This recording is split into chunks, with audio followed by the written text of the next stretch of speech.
द्रौपदी ने वहां से पुकारा, उसकी आत्मा की पुकार गई ऊपर धर्मराज के दरबार में। ऑटोमेटिक सिस्टम है यहाँ का।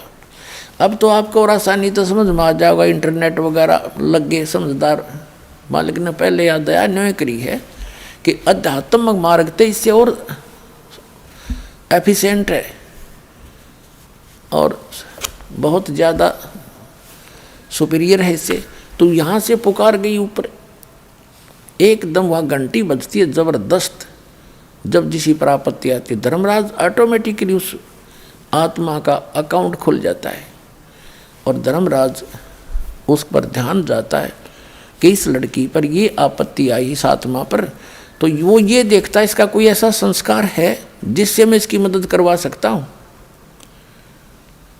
तो उसने क्या देखा कि ये एक अंधे महात्मा को कपड़ा दिया है लड़की ने, और उसका फिर बेनिफिट देखा उसी में कंप्यूटर में, उसमें देखा इसमें तो कितना ही दिया जा सकता है। तो वहाँ से रिफ्लेक्ट होकर वो उसकी पुकार कहाँ आती है, जैसे श्री कृष्ण रूप में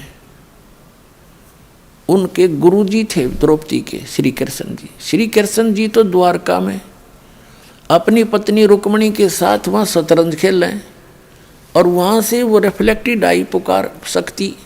श्री कृष्ण जी पासे डालना चाहा, जैसे शतरंज खेलते हैं ना, पासे होते हैं इनके, और उसमें बोलते हैं पासे डाल के, कोई पौ 12, कोई कच्चे 11, पक्के 12, पक्के 18, ऐसे। तो जो ही श्री कृष्ण जी ने पासे डाले, एकदम हाथ उसका ऐसे होगा आशीर्वाद की तरह, ऐसे अकड़ गया और कहा अनंत।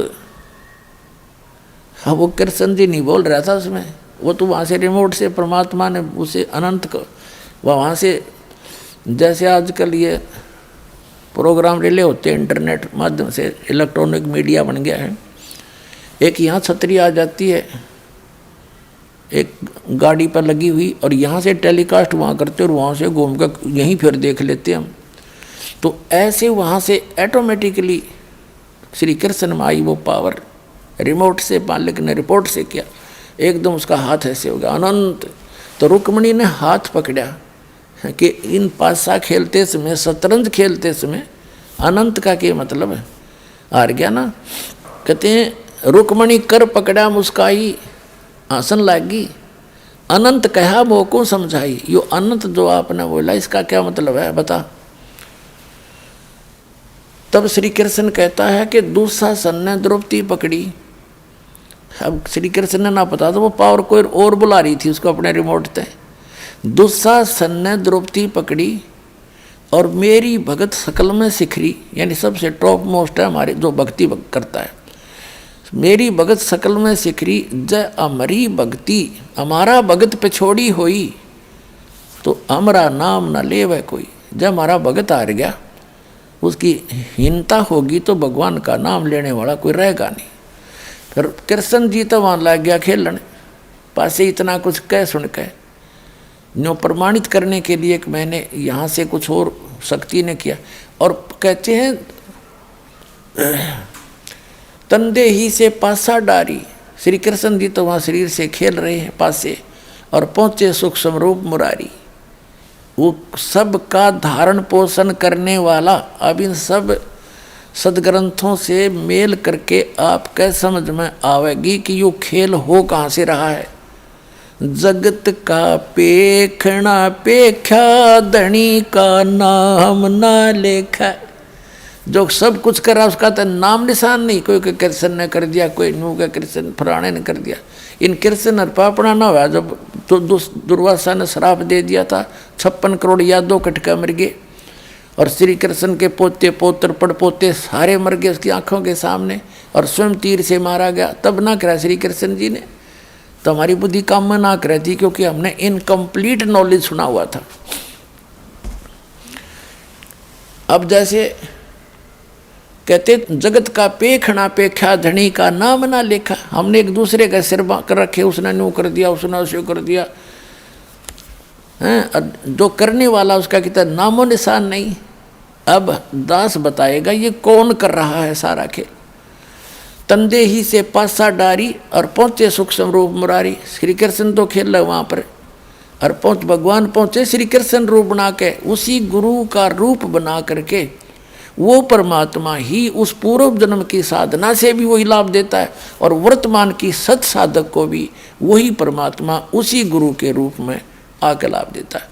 अब यहाँ आपके थोड़ी सी बात समझ में आनी चाहिए कि जैसे कुछ भक्त हैं जो राधा स्वामी पंथ में गए या दूसरे पंथों में, या वैसे कोई अपने मनमुखी भक्ति करते हैं, कोई गुरु जैसा वैसा उन्हें बना रखे, तो उनको भी लाभ होते हैं, लेकिन देता वही भगवान है। उनके पूर्व जन्म के आगे चार्जर नहीं है उनका, तो 2-4 लाभ उनको हुए हैं वो पूर्व जन्म के भी उसी परमात्मा ने उनके गुरु के रूप में दिए।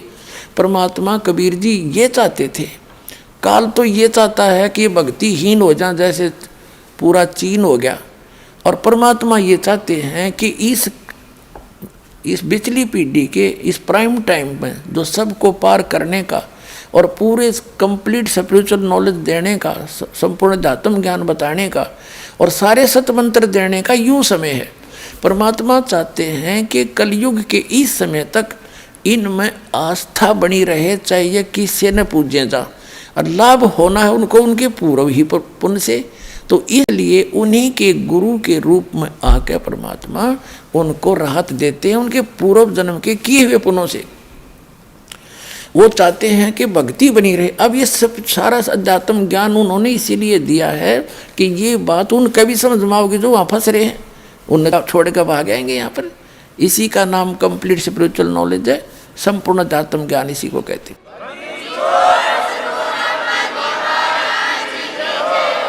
तो कहते हैं श्री कृष्ण जी का रूप बनाकर सूक्ष्म रूप, और परमात्मा पीछे खड़े हो गए और ऐसे आशीर्वाद कर दिया। कहते हैं पहुंचे सूक्ष्म रूप मुरारी, खेचत खेचत खेच कसीसा, वो खूब जोर ला के खींच रहा है दुशासन को, सोचे कर दो इसने नंगी। खेचत खेचत खेच कसीसा, सिर पर बैठे हैं जगदीशा। द्रौप सुता को दिन ए लीर, अंधे को कोपिन दी थे बढ़ गए अंत पारे।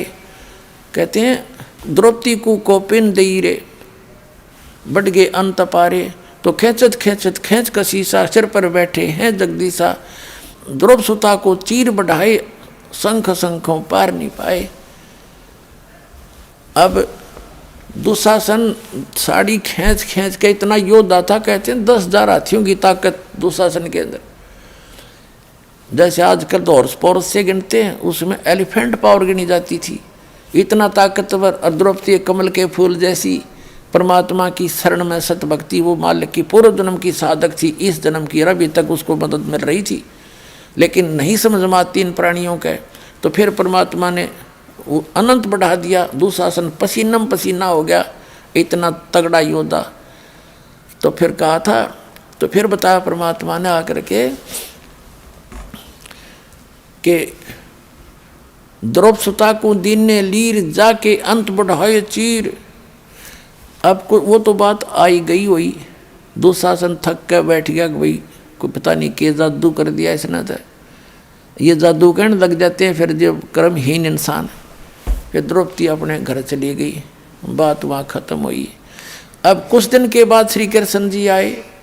श्री कृष्ण जी से द्रौपदी ने कहा है भगवान, मैंने सब कुछ, सब जब मेरे सारे संसारिक सहारे खत्म हो गए थे, मेरे पति भी मदद करने योग्य नहीं रहे थे, और भीष्म पितामह द्रोणाचार्य और कर्ण जी ने भी मेरी मदद नहीं करी, और ये मेरी ऐसी समस्या आ गई थी, भगवान आपको याद किया, आपने मेरी लाज रखी। हे परमात्मा, मेरे कौन से कर्म का फल था? अब कृष्ण जी को तो याद भी कोई ना, उस पता भी नहीं था वहाँ क्या हो रहा है, उसकी गल घटना। पुणात्मा यहाँ समझना चाहिए आपने कि वो कहानी करने वाला कौन था। तब द्रौपदी ने बताया ऐसे ऐसे हो गया था, सब ने बताया कि द्रौपदी बड़े कमाल किया आपने, तो गुरु का नाम लिया जाता है, करता भगवान ये। पांडवों का गुरु भी श्री कृष्ण जी थे। तो श्री कृष्ण जी को दिव्य दृष्टि थी, क्योंकि पुण्य कर्मी प्राणी हैं और परमात्म पद प्राप्त है इनको, 3 लोक के प्रधान हैं, एक विभागीय मंत्री हैं, इनमें इतनी दिव्य दृष्टि होती है। उन्होंने दिव्य दृष्टि से देखा क्यों हो द्रौपदी, आपने जब आप कंवारी थी अपने पिता के घर पे एक बार स्नान करने गई थी, तो एक अंधे महात्मा कि कौपीन बहगी थी जल में, और आपने अपनी साड़ी पाड़ के और उसको कौपीन दी थी, उस एक छोटे से कपड़े का वो फल है तुझे, जिस कारण से भगवान ने तेरी यह साड़ी बढ़ा दी। अब द्रौपदी उस बात को याद करती है, हे भगवान, हे परमात्मा, एक लीर यानी एक छोटे से टुकड़े के कारण मेरे हो गए चीर अपार, और जब मैं पहले जानती तो सर्वस देती वार। जब मुझे पहले पता होता ऐसा महापुरुष है तो उस पर फिदा हो जाते, पता नहीं नाम लेते, उसे ज्ञान लेते हैं और कुर्बान हो जाते। मैं सर्वस देती वार, मुझे नहीं मालूम था वो इतने महापुरुष थे, एक छोटे से कपड़े के दान करने से आज मुझे इतना लाभ मिला। तो पुण्यात्माओं, आज आपको वो स्थान प्राप्त है, थोड़े से दान का असंख्यों गुणा मिलेगा, और थोड़ी सी भक्ति का आपको असंख्य गुणी भक्ति डिपॉजिट होगी।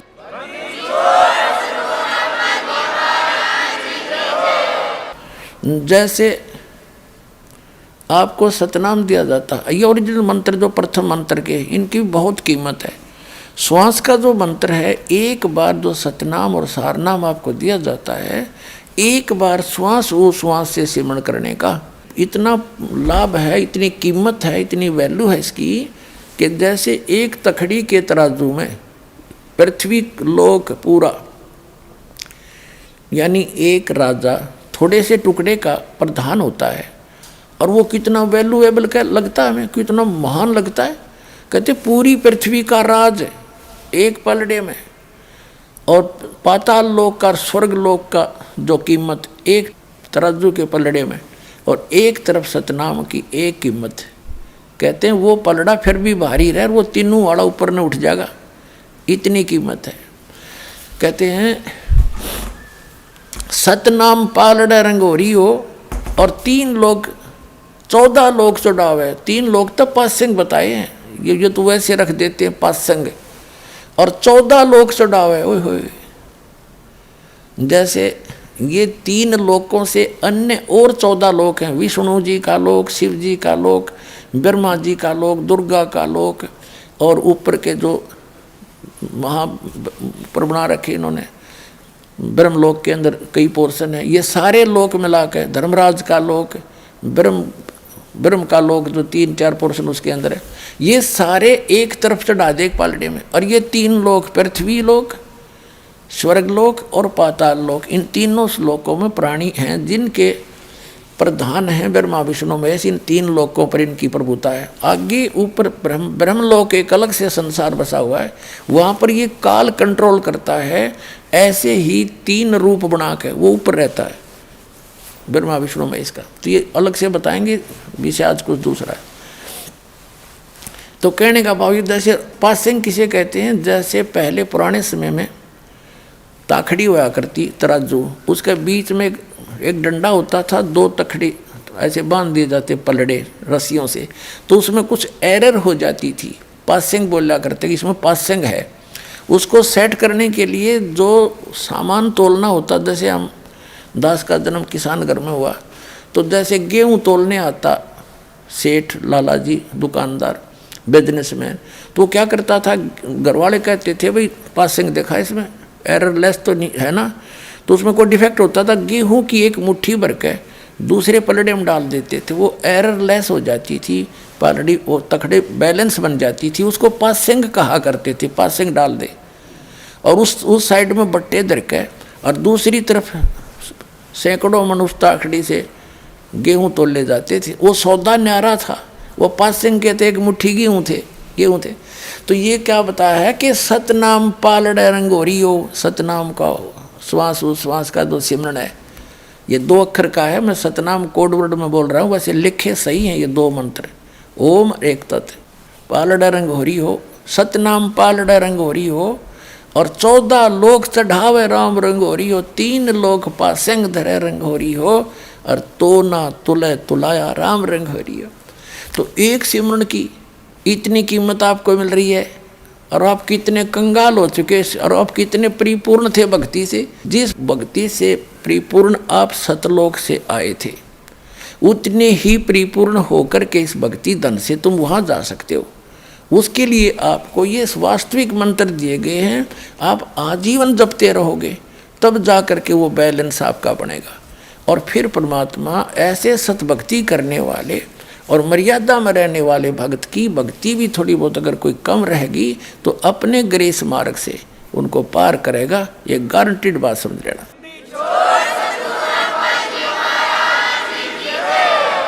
तो कहने का भाव ये है कि जैसे वो समय था द्रौपदी पछताई पाछे थे कि मुझे पहले ज्ञान होता तो मैं ना जाने क्या दान कर देती। तो वो सतलोक आश्रम वाला ही बाप जो कुछ भी करोगे उसका असंख्य गुण आपको प्राप्त होगा। ये सत साधना शास्त्र मूल साधना है। अब जैसे कहते हैं गरीबदास कबीर परमात्मा का दिए हुए ज्ञान में एक प्रमाण है कि ऐसी भरी सभा में और 4 जिम्मेवार आदमी थे। एक तो विदुर ने अपना सही रोल किया उस पंचायत में, और ये 3 कर्महीन मलिन आत्मा, बताओ भीष्म पितामह और ब्रह्मचारी को आवे, द्रोणाचार्य गुरु का हवे, कर्ण और योद्धा का हवे, और वहाँ लड़की को नंगा किया जा रहा और वह बैठे वहाँ पर। जब वो कुछ भी ना कर्ण के थे उन्होंने उठ जाना चाहिए था, निकम्मों ने सभा त्याग के, कि वो देखना क्या चाहते थे, उनके अंदर दोष था, फिर वो नंगापन देखने के लिए बैठे थे नीच आत्मा। तो और ना कुछ कहा उन्होंने, ना नो भी नहीं कह सके तुम गलत कर रहे हो। तो कहते हैं भीष्म पितामह और द्रोणाचार्य, इन्होंने महाभारत के समय इनके साथ कैसी दुर्गति से मरे ये तीनों के तीनों। तो क्या कहते हैं कि द्रौपदी चीर हरण में उन्होंने कहीं न आडी तीछी, अर्थात महाभारत में उनके ला ऐसी बीती। भीष्म पितामह बाणों से छान दिया गया और पड़ा पड़ा कर रहा है, उसके अंदर रो रहा है, पता नहीं कितने दिन में जाकर उसके प्राण निकले। ऐसे द्रोणाचार्य की मृत्यु हुई, ऐसे कर्ण को बाणों से छान दिया गया था। तो पुण्यात्माओं कहा कि द्रौपदी चीर हरण में कहीं न आडी तीछी, उन्होंने कुछ भी नहीं बोले, तात महाभारत में उनके साथ ऐसी बीती। तो पुण्यात्माओं हमने एक नेक इंसान भी बनना है, अपने जो सामाजिक व्यवहार के अंदर भी हमने खरा होना है, अपने कर्म बिगड़न नहीं देने। ठीक है कहीं जाना पड़े कुछ 10 आदमी इकट्ठे हों तो सच्ची बात कहे, मानने तो ठीक से ना उठ कर चला जा, अपने कर्म धर्म ने बिगाड़ियो ना।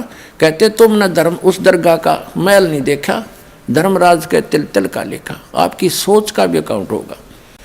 तो पुण्यात्माओं आज का जो प्रसंग था, पावेगा अपना किया रे, मन भोगेगा अपना किया रे। तो जब हम अच्छे काम कराएंगे, सद्भक्ति करेंगे, बुराइयों से बच के रहेंगे तो हम अच्छा ही प्राप्त करेंगे, आपका कल्याण होगा। भक्ति करते रहो।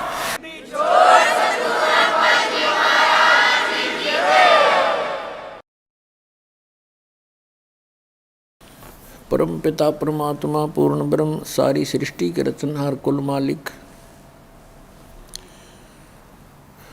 कबीर देव, कबीर परमेश्वर, अल्लाहु अकबर, परम अक्षर ब्रह्म, कबीर साहिब जी की असीम रजा से आप पुण्यात्माएं सत्संग सुनने के लिए उपस्थित हुए। सत्संग में आने से प्राणी को ज्ञान होता है कि मानव शरीर आपको किस लिए प्राप्त हुआ। ये जानकारी सत्संग में दी जाती है कि मानव शरीर परमात्मा पाने, जन्म और मृत्यु के इस दीर्घ रोग को समाप्त करवाने का एक विकल्प है, एक साधन है।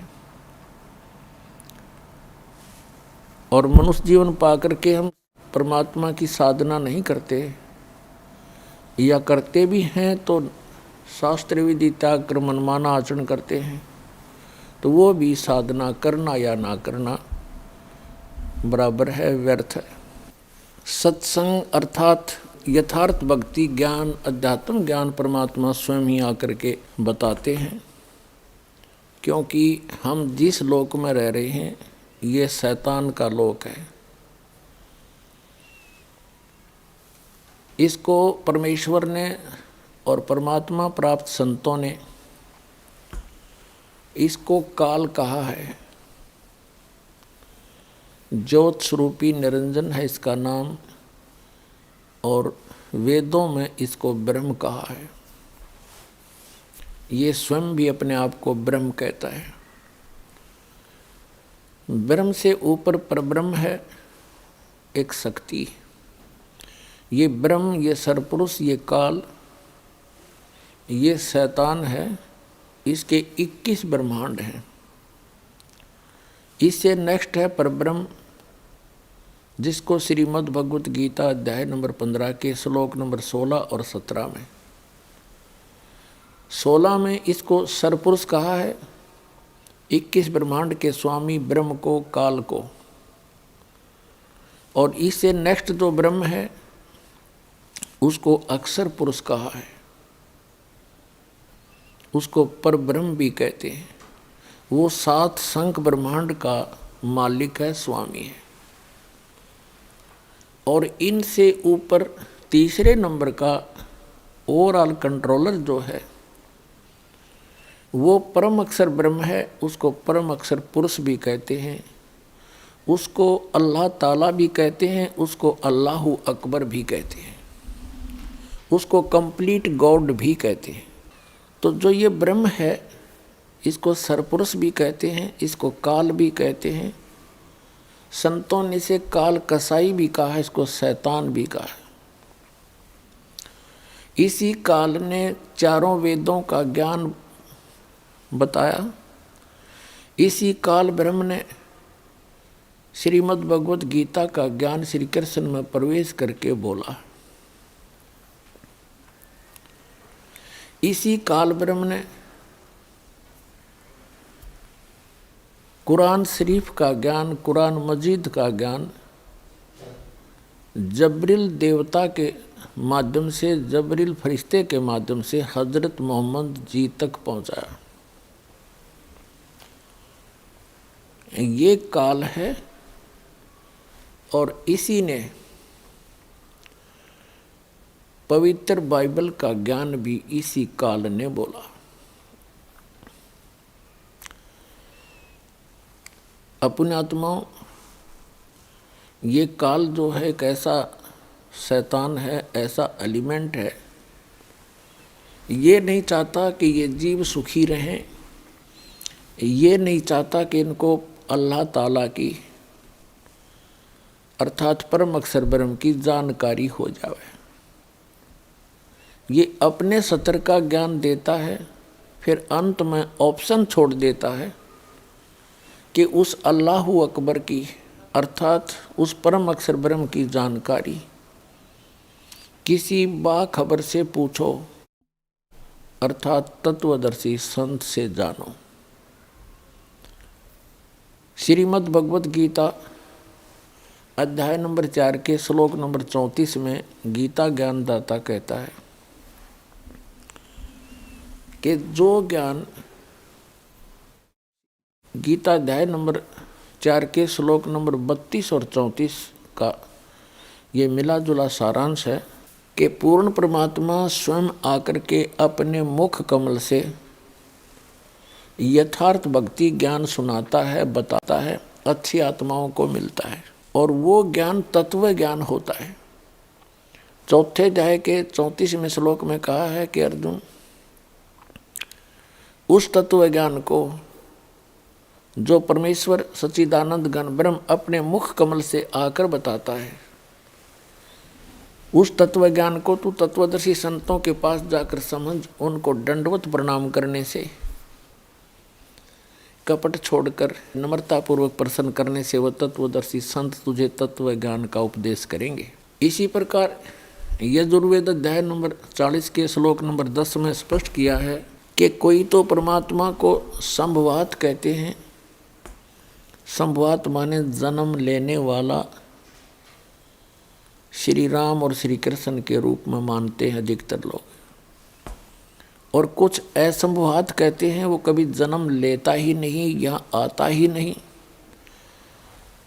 तो वो परमात्मा कैसा है उसकी जानकारी धीराणाम तत्वदर्शी संतों से पूछो।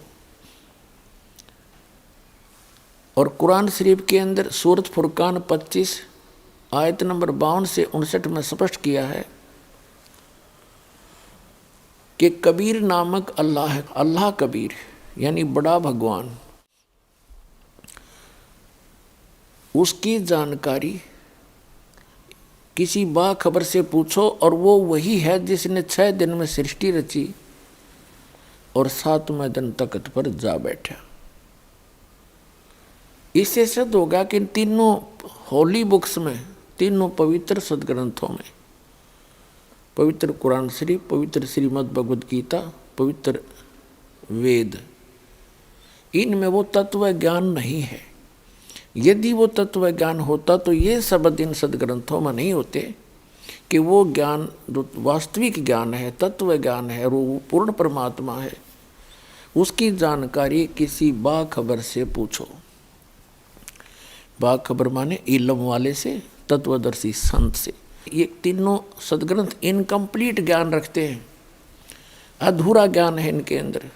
कुरान शरीफ, श्रीमद् भगवद गीता और ये चारों वेद, यदि इनमें वो ज्ञान होता तो एक सूरत और बोल देता, एक अध्याय और बोल देता, लेकिन वो उस तत्व ज्ञान से अपरिचित है। इन तीनों ग्रंथों का ज्ञानदाता ये सरपुरुष है, ये ब्रह्म है, ये अल्लाह ताला नहीं है, ये कंप्लीट गॉड नहीं है। वो तो कंप्लीट गॉड की तो जानकारी किसी और से जानने के लिए कह रहा है, वो है अल्लाह ताला, वो है समर्थ परमात्मा। तो पुण्यात्माओं, उस अल्लाह ताला ने स्वयं आकर ही यथार्थ ज्ञान दिया है, वो समर्थ परमात्मा है, वो पूर्ण परमात्मा है। तो पुण्यात्माओं, हम जिस लोक में रह रहे हैं ये लोक ठीक नहीं है, ये इस काल भगवान का लोक है। ये नहीं चाहता कि यहाँ के प्राणियों को उस पूर्ण परमात्मा की जानकारी हो, इसलिए ऑप्शन छोड़ देता है कि उसकी जानकारी किसी बाखबर से, तत्वदर्शी संत से पूछो, और अपने सतर का ज्ञान इन सदग्रंथों के अंदर से वो बता करके अपने संत भेज कर इस ज्ञान का ढोल पिटवा देता है, जगह जगह उसको प्रवेश करवा देता है। जन जन अपने उन सदग्रंथों से जो काल ब्रह्म के दिए हुए हैं उन्हीं को पूर्ण ग्रंथ मानकर उन्हीं के आधार से ज्ञान ग्रहण करके निश्चिंत हो जाते हैं। और परमात्मा, वो पूर्ण ब्रह्म, परम अक्षर ब्रह्म, जो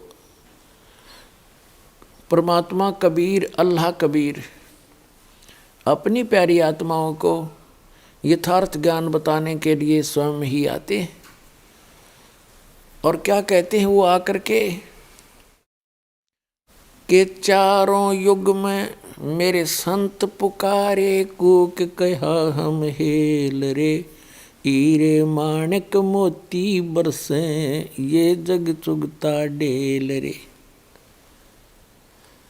परमात्मा कहते हैं हम चारों युगों में आते हैं, अच्छी आत्माओं को मिलते हैं, उनको अपने ज्ञान से, अपने तत्व ज्ञान से और यथार्थ स्थान और अपने स्वरूप से परिचित कराते हैं।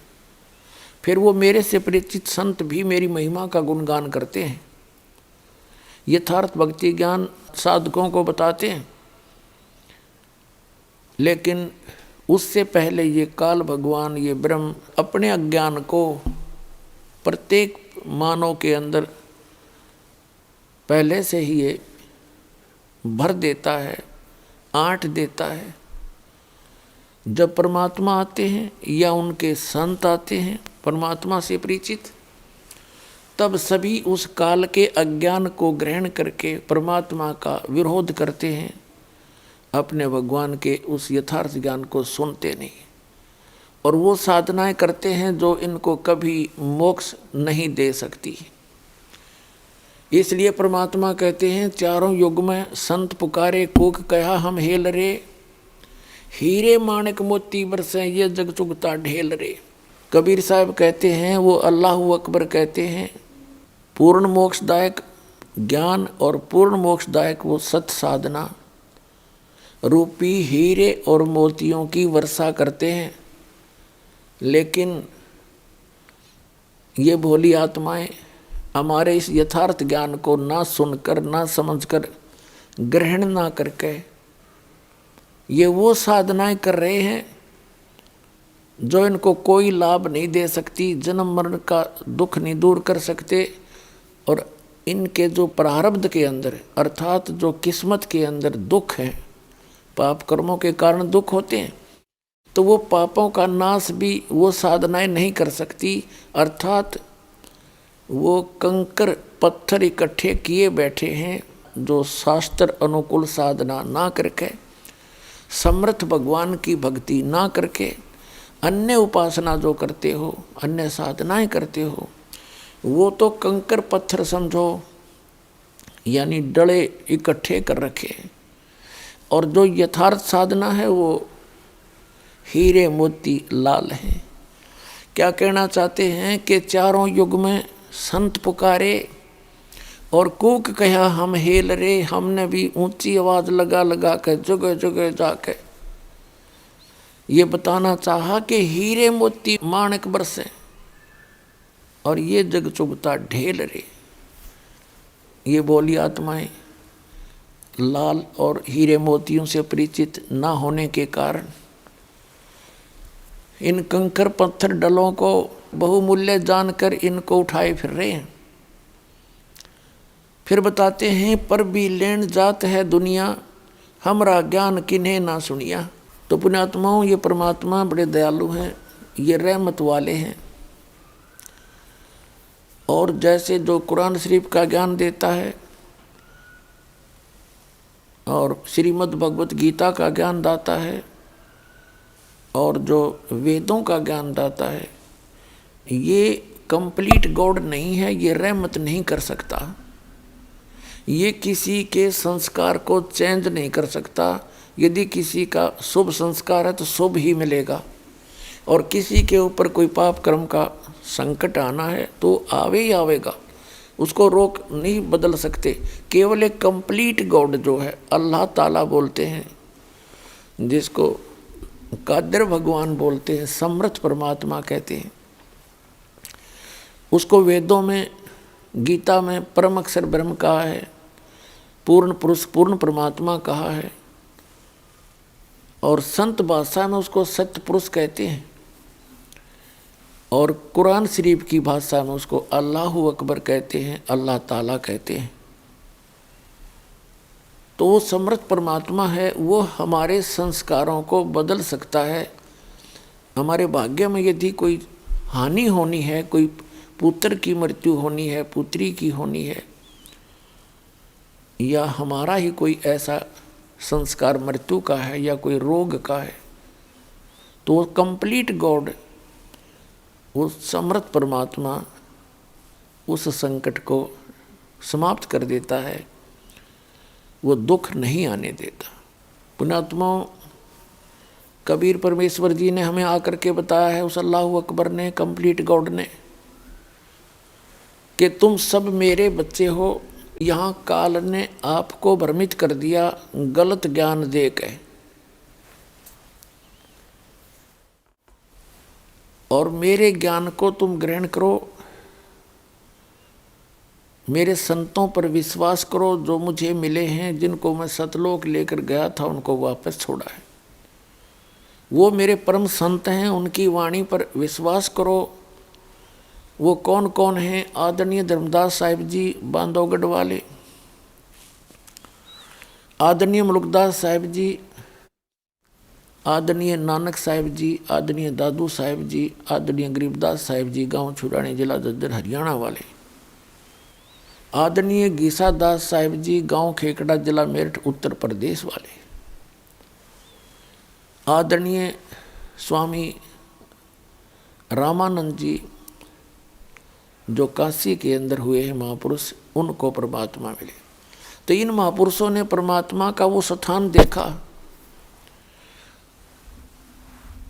जिसको श्रीमद् भगवत गीता अध्याय नंबर 18 के श्लोक नंबर 62 में कहा है कि अर्जुन, तू सर्वभाव से उस परमेश्वर की शरण में जा, उसकी कृपा से ही तो परम शांति को और सनातन परम धाम को प्राप्त होगा, शाश्वत स्थान को प्राप्त होगा। शाश्वत माने जिसका कभी नाश ना हो, सदा रहने वाला। गीता अध्याय नंबर 15 के श्लोक नंबर 1 से लेकर 4 में कहा है कि तत्वदर्शी संत की पहचान बताई है कि जब तत्वदर्शी संत आपको मिल जावे, उसके पश्चात परमेश्वर के उस परम पद की खोज करनी चाहिए, जहां जाने के बाद साधक फिर लौटकर कभी संसार में नहीं आते, उनका पुनर्जन्म फिर नहीं होता। तो वो स्थान जो है उसकी जानकारी देने के लिए परमात्मा स्वयं आते हैं, और वो अल्लाह अकबर, अल्लाह कबीर, परम अक्षर ब्रह्म, उन्होंने आकर के वो ज्ञान दिया है और उन महापुरुषों को वहाँ लेकर गए उस शाश्वत स्थान में। संत भाषा में उसको हम सतलोक कहते। सतलोक माने अविनाशी स्थान। और वहाँ से फिर ले जाकर उनको सबको वापस लाए। उन महापुरुषों ने अपने आँखों देखा ऊपर परमात्मा की सतिथि, कैसा है भगवान और कैसा हो वो लोक, कैसा हो वो स्थान, उसकी जानकारी उन महापुरुषों ने आँखों देखी, बताई और अपनी अमृतवाणी में एफिडेविट दिया। अब परमात्मा क्या बताते हैं, जो जन मेरी शरण है ताका हूँ मैं दासे, गेल गेल लाग्या फिरूं जब तक धरती आकाश। परमात्मा क्या बताते हैं कि जो व्यक्ति, जो प्राणी एक बार मेरी शरण में आ गया, उसके साथ मैं तब तक रहूँगा जब तक ये प्रलय नहीं होगी, जब तक धरती और आकाश रहेगा, और फिर उनको पार करूँगा, बार बार मिलूँगा। तो पुण्यात्मा, वो परमात्मा हमारे हमदर्द हैं, हमारे जो है मेहरबान हैं, रहमत वाले हैं, हमारे दुखों का भी वो नाश कर सकते हैं, हमारे पापों का नाश वही करते हैं। उसके लिए क्या बताया है कि वो पूर्ण परमात्मा स्वयं आकर अपनी जानकारी देते हैं। और जिन महापुरुषों ने परमात्मा उस समर्थ भगवान को सतलोक में शाश्वत स्थान में देखा, उन्होंने आकर के फिर जो ज्ञान दिया, उन्होंने अपनी अमृतवाणी में बोला है, जो बहुत बार आपको सुनाया है। पुण्यात्माओं, परमात्मा पाने के लिए, पूर्ण मोक्ष प्राप्ति के लिए सबसे पहले हमने गुरु बनाना पड़ता है, गुरु धारण करना पड़ता है। कहते हैं कि उस परमेश्वर ने उस सूक्ष्म वेद में जो अपने आप आकर अपने मुख कमल से, वो पूर्ण परमात्मा अल्लाह ताला कंप्लीट गॉड है, परम अक्षर ब्रह्म स्वयं आकर ज्ञान देते हैं, उसमें कहा है, वो सूक्ष्म वेद कहलाता है, उसको तत्व ज्ञान भी कहते हैं। उस तत्व ज्ञान में कहा है कि गुरु बिन माला फेरते, गुरु बिन देते दान, गुरु बिन दोनों निष्फल हैं, से पूछो वेद पुराण। और गुरु भी पूरा हो, ये नकली गुरुओं से नहीं बात बनती है। गुरु पूरा हो, तत्वदर्शी हो। श्रीमद् भगवत गीता अध्याय नंबर 15 के श्लोक नंबर 1 में तत्वदर्शी संत अर्थात पूर्ण गुरु की, पूर्ण मार्गदर्शक की जानकारी दी है। ये उल्टा लटका हुआ संसार रूपी वृक्ष है, ऊपर को जड़ है, नीचे को तीनों गुण रूपी शाखा है। ये सिर्फ संकेत दिया है, ऊपर को जड़ है, नीचे को शाखा, ये उल्टा लटका हुआ संसार रूपी वृक्ष है। और जो संत इसके सभी विभागों को बता देगा, वो तत्वदर्शी संत है। अर्थात जो पूरी कंप्लीट क्रिएशन ऑफ वर्ल्ड जानता है, यानी पूर्ण रूप से सारी सृष्टि की रचना से जो परिचित है वो तत्वदर्शी संत है।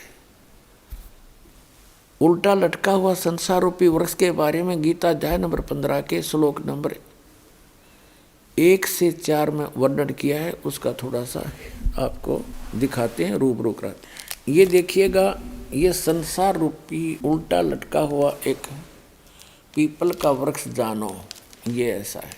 ये संसार रूपी उल्टा लटका हुआ एक वृक्ष है। ये जड़ है, ये तना है, ये मोटी डार है और ये 3 शाखाएं हैं। ऐसी ऐसी और भी बहुत सारी डार होती हैं एक पेड़ के। तो ये जो जमीन से बाहर दिखाई देता जो पोर्शन, इसको पेड़ बोलते हैं, टरी बोलते हैं, वृक्ष बोलते हैं। और जमीन के अंदर जो परोक्ष होता है, गुप्त होता है, वो जड़ें होती हैं। तो जमीन से बाहर दिखता है उसको पेड़ बोलते हैं। तो उल्टा लटका हुआ संसार रूपी वृक्ष, ये तना है, ये मोटी डार है और ये 3 शाखाएं हैं। कबीर परमेश्वर जी स्वयं आकर के उस सूक्ष्म वेद में अर्थात तत्व ज्ञान के अंदर स्वयं बताया परमात्मा ने, अक्षर पुरुष एक पेड़ है, निरंजन कहो, सरपुरुष कहो, सरपुरुष वा की डार और तीनों देवा शाखा हैं, ये पात रूप संसार। उस सूक्ष्म वेद में बताया है परमात्मा ने स्वयं कि अक्षर पुरुष एक पेड़ है जो जमीन से बाहर दिखता है। ये पेड़ से ही शुरू होता है, ये तना है, ये तना तो अक्षर पुरुष समझो। इसके ऊपर फिर डार है, ये सरपुरुष। अक्षर पुरुष एक पेड़ है, सरपुरुष वा की डार और तीनों देवा शाखा हैं, रजगुण ब्रह्मा जी, सतगुण विष्णु जी, तमगुण शिव जी। और ये पात रूप संसार, और ये छोटी छोटी टहनियाँ हैं, ये समझो ये देवता समझो, और आगे हम ये पात रूप संसार। और ये जो जड़ है ये परम अक्षर ब्रह्म है, ये पूर्ण ब्रह्म परमेश्वर है, ये अल्लाह ताला है। इसको अल्लाह ताला कहते हैं, कंप्लीट गॉड बोलते हैं। और दूसरे शब्दों में ये कौन है? ये है पूर्ण ब्रह्म। कबीर साहेब परम अक्षर ब्रह्म, ये परमात्मा है, वो पूर्ण ब्रह्म, परम अक्षर ब्रह्म। अक्षर पुरुष हुआ क्या, इसका तना है, और सर पुरुष ये मोटी डार है, और तीनों देवा शाखा है, ये पात रूप संसार। अब आप जी को श्रीमद् भगवत गीता से रूबरू कराते हैं। पुण्यात्माओं, पवित्र श्रीमद् भगवत गीता पवित्र ऋग्वेद, यजुर्वेद, सामवेद और अथर्ववेद, ये विश्व के सभी मानव मात्र के लिए एक सद्ग्रंथ है। एक आप विचार कर लेना, जिस पुस्तक के अंदर मांस खाने का प्रावधान है वो गॉड गिवन स्पिरिचुअल नॉलेज नहीं हो सकता। ये तो एक आम बच्चा भी बता देगा। तो पवित्र चारों वेदों में, पवित्र श्रीमद् भगवद गीता में कहीं पर भी मांस खाने का आदेश नहीं है। और ये पूरे मानव मात्र के लिए है। कोई भी सद्ग्रंथ कोई समय विशेष के लिए नहीं होता, या जाति या कौम विशेष के लिए नहीं होता, या किसी ग्रुप समुदाय का नहीं होता।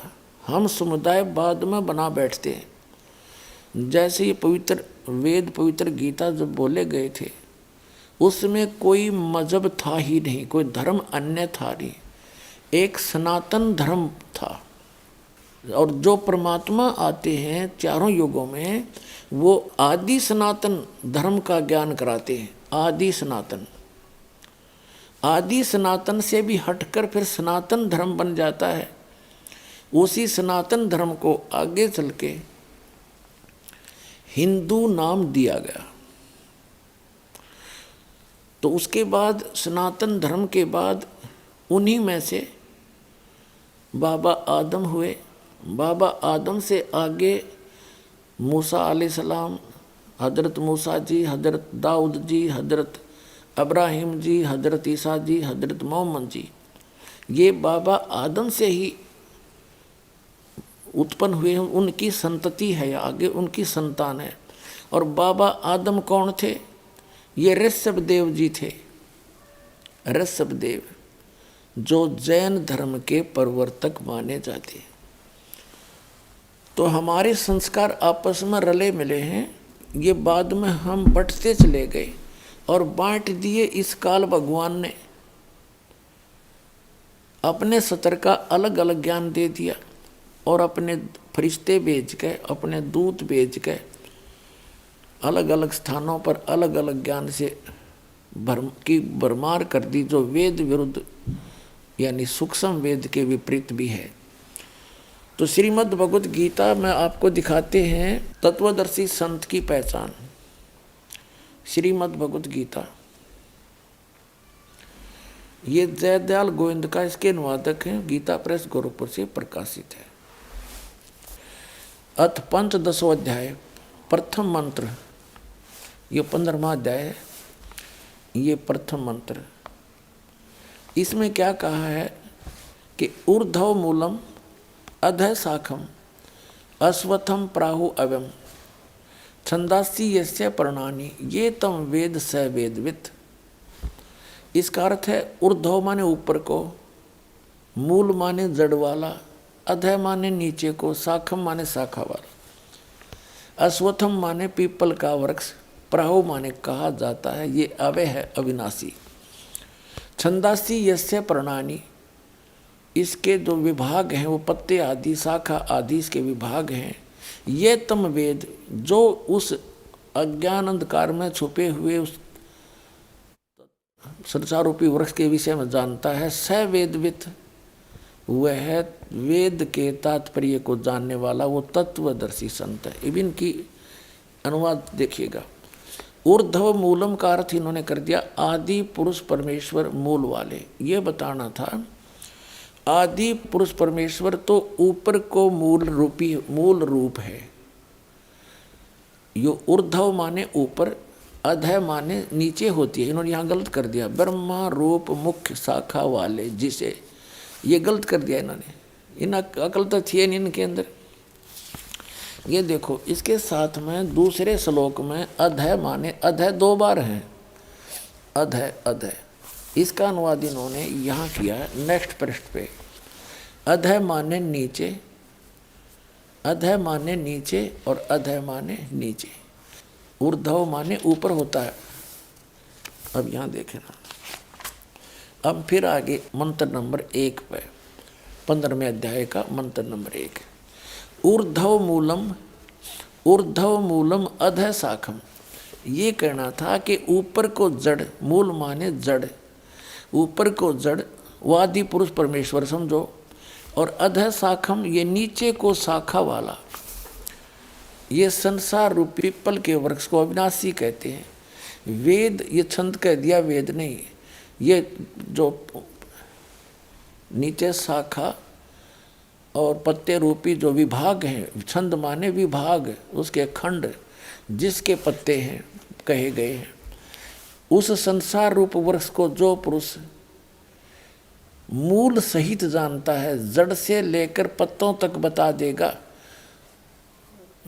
वेद माने जानता है, स वेदवित्, स माने वह है, वेदवित् माने वेद के तात्पर्य को जानने वाला है।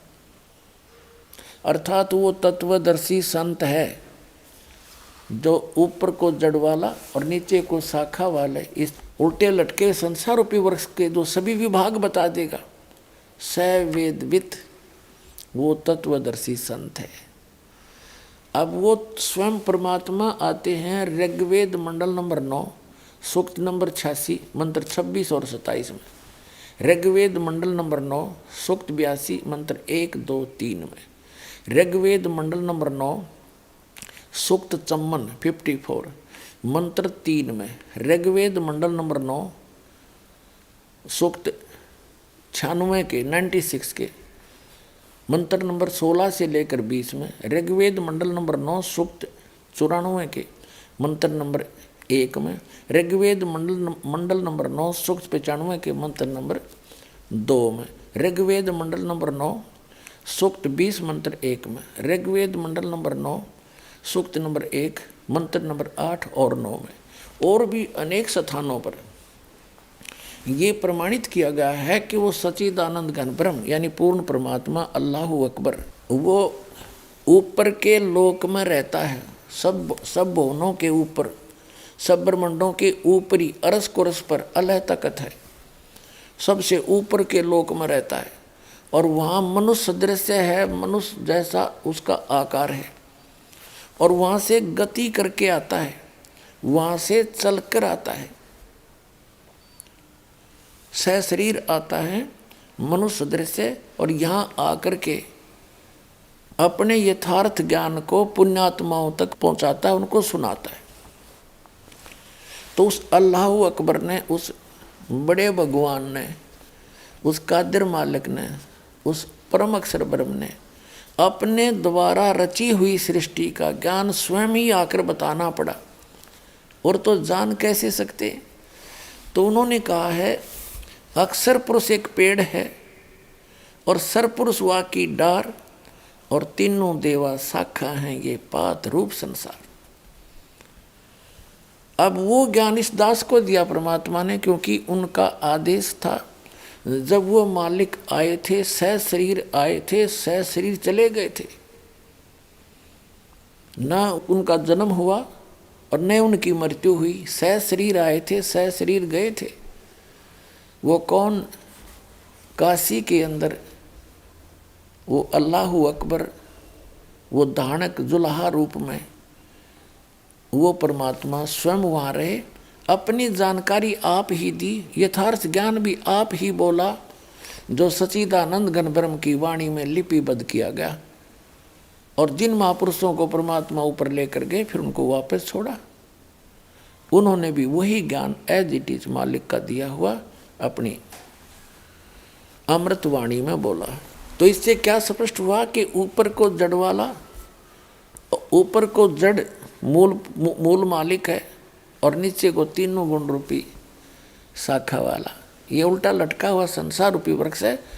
और जो संत इसके सभी विभागों को बता देगा, मूल से लेकर पत्तों तक।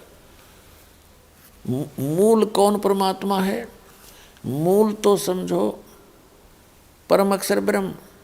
गीता अध्याय नंबर 15 के श्लोक नंबर 16 और 17 में तीन परमात्माओं की जानकारी है, तीन पुरुषों की। पुरुष माने प्रभु, एक सरपुरुष, एक अक्षर पुरुष, और तीसरा परम अक्षर पुरुष। परम अक्षर ब्रह्म कहो, सर ब्रह्म कहो, सर पुरुष कहो, अक्षर पुरुष कहो, अक्षर ब्रह्म कहो, परम अक्षर पुरुष कहो, परम अक्षर ब्रह्म कहो, उसको अल्लाह ताला कहो, उसको अल्लाहु अकबर कहो, परम अक्षर ब्रह्म कहो, और उसको सत्य पुरुष कहो, अविनाशी परमात्मा कहो। उस एक ही परमात्मा के पर्यायवाची शब्द है सरपुरुष और सरब्रह्म, और ज्योत स्वरूपी निरंजन काल, ये इस काल ब्रह्म के पर्यायवाची शब्द हैं। और परब्रह्म और अक्षर पुरुष ये इस सात संग ब्रह्मांड के इस सरपुरुष का पर्यायवाची शब्द है। अपनात्माओं, जो सरपुरुष है, सरपुरुष कहो, इसको सरब्रह्म कहो, इसको काल कहो, शैतान कहो। इसके 21 ब्रह्मांड हैं, और 21 ब्रह्मांड के प्राणी जन्म और मृत्यु में सदा रहते हैं। इनकी कभी जन्म और मृत्यु समाप्त नहीं हो सकती। उस पूर्ण परमात्मा ने आके जो मार्ग बताया है, अपनी जानकारी बताई है, उस साधना से फिर ये जन्म और मृत्यु समाप्त हो सकती है। तो सरपुरुष ये 21 ब्रह्मांड का स्वामी है, और अक्षर पुरुष ये 7 शंख ब्रह्मांड का, नील पद्म शंख, 7 शंख ब्रह्मांड का स्वामी है, मालिक है। कंप्लीट गॉड नहीं है, अल्लाह ताला नहीं है। और ये सरपुरुष भी यानी ब्रह्म भी अल्लाह ताला नहीं है। वो परम अक्षर ब्रह्म जो असंख्य ब्रह्मांड का स्वामी है, जो इस अक्षर पुरुष के ऊपर भी मालिक है और सर पुरुष के ऊपर, इस ब्रह्म के ऊपर भी वो मालिक है। वो ओवरऑल कंट्रोलर है। वो वास्तव में महान परमात्मा है। वो अल्लाहु अकबर है। वो परम अक्षर ब्रह्म है। उसको हम अकाल मूर्त, उसी को शब्द स्वरूपी राम, उसी को सतपुरुष, सत्य पुरुष कहो और ऑलमाइटी गॉड कहो, कंप्लीट गॉड कहो, वो परमात्मा है। और वही काशी के अंदर, बनारस के अंदर 120 वर्ष रहे, सह शरीर आए थे, शिशु रूप धारण किया, कमल के फूल पर प्रकट हुए। वहाँ से नीरू नीमा नाम के दुल्हा दंपति निसंतान थे, वो उठा ले गए। और फिर धीरे धीरे बड़े हुए, अपना यथार्थ ज्ञान प्रचार किया, अपने मुख कमल से बोला वो यथार्थ ज्ञान उनके मुख कमल से उच्चरित वाणी सच्चिदानंद घन ब्रह्म की वाणी में लिपिबद्ध किया गया धर्मदास जी द्वारा। और वो ज्ञान आज इस दास के पास उपलब्ध है। उसके भी अतिरिक्त कबीर सागर में, कबीर वाणी में सच्चिदानंद घन ब्रह्म ने कहा है कि इस काल को धोखा देने के लिए मैंने बहुत सा ज्ञान दिया, लेकिन वो मूल ज्ञान है उसको अभी गुप्त रखा था, तो वो मूल ज्ञान इस दास को दिया दाता ने। कबीर साहब कहते हैं कि 33 अरब ज्ञान हम बाखा और मूल ज्ञान हमने गुप्त ही रखा। और धर्मदास जी से कहा था, मूल ज्ञान तुम तब तक छुपाई जब तक द्वादश पंथ ना मिट जाए। तो वो मूल ज्ञान परमात्मा ने जो 33 अरब वाणी बोलकर भी गुप्त रखा था, वो इस दास को दिया। तो वो कंप्लीट स्पिरिचुअल नॉलेज इस दास को कबीर भगवान ने प्रदान किया।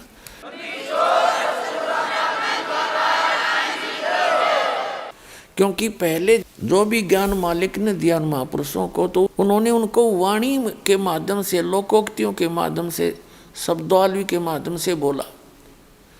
और वो ऐसे गूढ़ शब्दों में बोला गया कि आम आदमी उसको समझ नहीं सका। तो वो भेद, वो रहस्य छुपा रहा। अब इस दास पे कृपा करी, उन सदग्रंथों के उन गूढ़ रहस्यों को, जैसे वेदों के मंत्र, गीता जी के श्लोक और कुरान शरीफ की आयत, इस दास के अतिरिक्त ना तो मुसलमानों की समझ में आई, ना हिंदू सनातन धर्म के व्यक्तियों के समझ में आई, आचार्य और शंकराचार्य और मंडलेश्वर गुरुओं के नहीं समझ में आई, और ना ही कुरान शरीफ की आयत इन मुल्ला और काजियों के समझ में आई। इस दास पर दया करी। इस दास ने सब ग्रंथों को ठीक से समझा और जाना, आपके रूबरू किया।